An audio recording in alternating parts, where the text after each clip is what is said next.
Yo les gars, j'espère que vous allez bien. Dans la dernière vidéo, on vous avait montré tout ce que j'ai pu monter comme équipement sur mon 300 EXC pour pouvoir faire du supermoto sur piste. Donc si vous l'avez pas encore vu, je vous invite à aller la regarder. Et pour les autres, cette fois-ci c'est Dino le pilote de tondeuse qui va vous parler de sa bécane et de tout ce qu'il a monté dessus. Allez, c'est parti. Alors c'est un 450 CRF de 2013. Avant ça j'avais un 690 SMCR de 2013. J'avais fait de la piste 2 fois avec et ça m'avait pas énormément plu la 690. La piste oui mais pas trop la 690. Ah c'est trop lourd, c'est un paquebot le truc.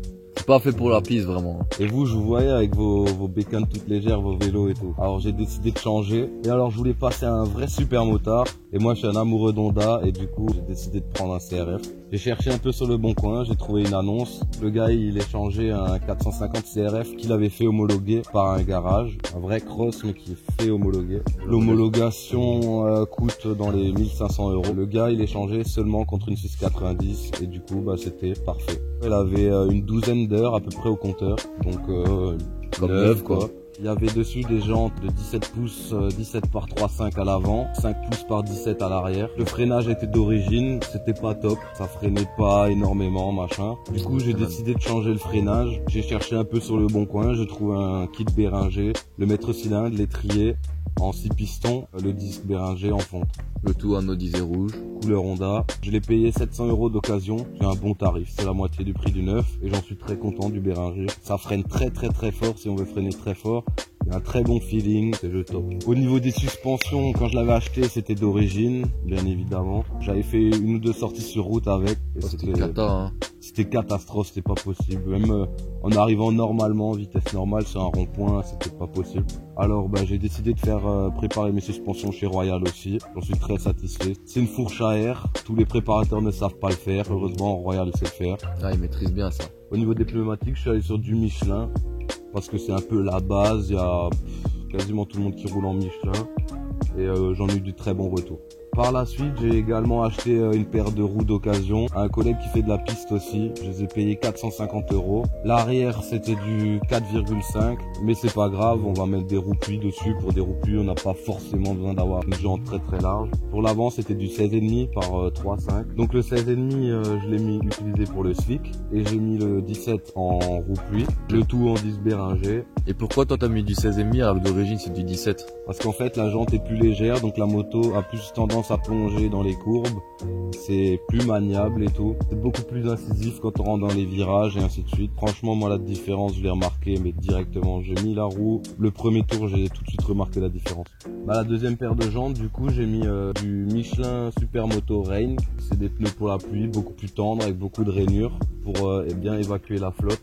Ah, c'est hallucinant, le grip sous la pluie c'est hallucinant comment on peut coucher sous la pluie avec. En vrai quand tu vois les mecs tu te dis c'est presque pas possible. Ouais franchement. Alors pour l'entretien sur un 4 temps c'est un peu plus coûteux que sur un 2 temps. Pour l'instant j'avais pas énormément à faire. J'ai fait le piston, la chaîne de distri, le réglage soupape, après les vidanges bien sûr toutes les 5 heures et le filtre à huile et de vidange. Pour l'huile moi j'utilise la Motul 300V, c'est de la haute gamme. Donc cette huile coûte dans les 20 € le litre environ. Pour la bonne pratique du supermotard, il y a une autre chose qui est obligatoire aussi sur la piste. C'est le freinage des différentes vis, le purge de vidange ainsi que le freinage des vis de l'étrier à l'avant. Alors comme Fennec, j'ai également mis un kit départ, j'ai mis le même, c'est un RFX anodisé rouge, c'est une 60aine d'euros, tu le mets, tu le bloques et tu fais un all shot. Sur les axes de roue, j'ai mis des tampons de protection pour éviter que la moto, quand elle glisse et quand elle tombe, pour éviter de rayer tout le côté de la moto. Premièrement, j'en avais acheté des tout faits, ça coûte un peu plus cher. Alors j'en ai fait moi-même avec une tige filetée, des écrous et des roues de skateboard. Petite technique pour économiser un peu d'argent. J'ai également mis des protège-mains à Cerbis, spécial supermotard.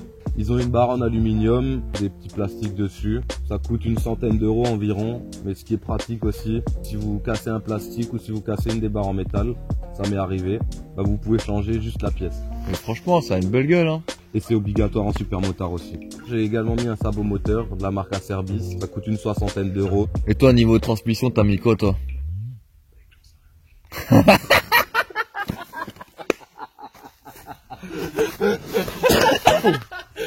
C'est du 1344, du 1444.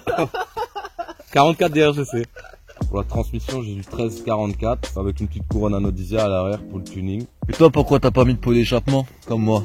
J'ai pas mis de pot d'échappement de 1 à cause du tarif, ça coûte plus de 1000 €. Et après aussi à cause du sonomètre pour les courses. C'est vrai que tu passes au sonomètre avant de rouler, t'es limité à 114 décibels, et donc avec un pot, tu risques quand même de dépasser. Ouais. Donc moi mes cale-pieds sont d'origine, pas comme Fennec. J'ai juste un petit tampon de protection en plastique avec des petites vis et ça fait le taf pour 20 balles. Pour le kit déco, je l'ai fait en même temps que Fennec, on était allé chez GXS. Franchement, le kit déco, on est vraiment ultra satisfait. Il y a pas mal de monde qui nous disent que les kits déco ils sont vraiment réussis. Et puis c'est vraiment quelque chose qui fait toute la gueule de la moto. C'est ça. Donc moi au circuit, pour savoir le temps que j'ai fait autour, j'ai acheté un petit chronomètre sur AliExpress. C'est du chinois mais franchement c'est le même taf, hein. Tu mets une petite balise sur le bord de la piste et puis dès que tu passes devant, ça te compte un tour. Et après tu peux regarder tes chronos, chaque tour et tout ça. Et si t'avais encore un truc à rajouter sur ta moto là, ce serait quoi? Alors sans hésiter, direct, un anti-dribble, un embrayage anti-dribble. Et niveau tarif, ça te dit quoi? Ça doit pas être donné, non? Bah ça varie de 900 € pour un STM. Mais moi j'aimerais bien mettre un sous-terre et ça c'est dans les 1200 € environ. Donc maintenant vous savez tout ce qu'il faut pour équiper votre moto pour la piste. Bah on se retrouve là-bas. En attendant, vous pouvez vous abonner, appuyer sur la petite cloche, lâcher un petit like, dire ce que vous en pensez aussi. Et sur ce, portez-vous bien. Ciao. Laisse-moi mettre mon gilet jaune. Laisse-moi mettre mon gilet jaune. Et ce truc là c'est plus qu'un gilet, je le mets pour défendre mes idées. Laisse-moi mettre mon gilet jaune. Laisse-moi mettre mon gilet jaune. Laisse-moi mettre mon gilet jaune. Et ce truc là c'est plus qu'un gilet.